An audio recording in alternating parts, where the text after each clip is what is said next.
Well-Trained Mind Press presents A Tale of Two Cities, as told by Jim Weiss.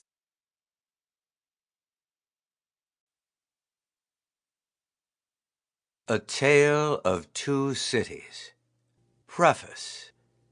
A Tale of Two Cities is a story about extremes. How deeply a human being can love or hate. How selfish or how selfless a person can be. The power of evil to push a person into more evil. The power of love and compassion to heal even deep wounds. It's the nearly perfect meeting of subject and author. For the man who told this tale knew a thing or two about the good and evil of which humans are capable. By the time he wrote A Tale of Two Cities in 1859, Charles Dickens was already one of the world's most popular authors, as he still is today. Having written such instant classics as A Christmas Carol and Oliver Twist, Dickens had a devoted following eager to read whatever he might write. But hidden beneath his public image was a private memory so painful that he shared it only with his wife and his closest friend. As a boy living in London, Charles Dickens watched as his father lost the family's money through business failures and irresponsible spending.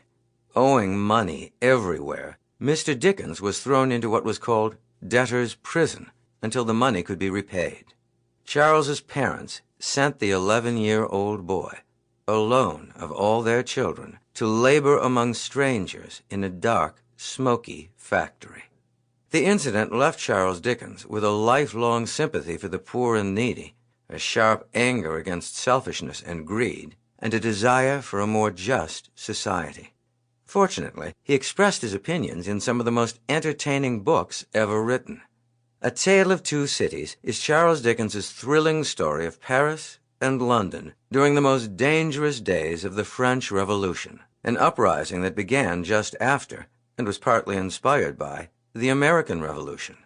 Typically, Dickens sympathized with the French people, so cruelly mistreated by their kings and aristocrats, yet he also disagreed with the violent revenge the people took when at last they rose in rebellion. Dickens conveyed his point of view with vivid characters, stunning plot twists, and unforgettable scenes. Now, so far, this may remind you of modern novels or films set in faraway places or times, but you may find a huge difference in how Dickens organized his story. He published his books chapter by chapter in magazines, some of which he owned. To keep readers coming back for more, he ended each chapter with a tense situation that left readers hungry to find out what would happen next. Dickens also moved back and forth between several subplots at a time, subplots that at first seemed not to be connected. But his readers trusted him to draw these pieces together in the end, like so many streams, joining to form one overpowering river of a story. And he always succeeded. No one ever forgets the ending of A Tale of Two Cities.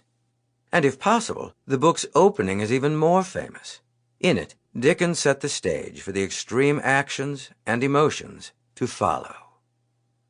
It was the best of times. It was the worst of times. It was the age of wisdom. It was the age of foolishness. It was the epoch of belief. It was the epoch of doubt. It was the season of light. It was the season of darkness. It was the spring of hope. It was the winter of despair. We had everything before us. We had nothing before us. We were all going direct to heaven. We were all going direct the other way. There were a king and a queen on the throne of England.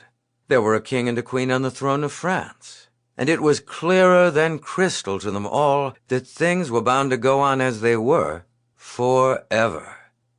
It was the year 1775, during which events conducted their royal greatnesses, and many smaller creatures, along the roads that lay before them.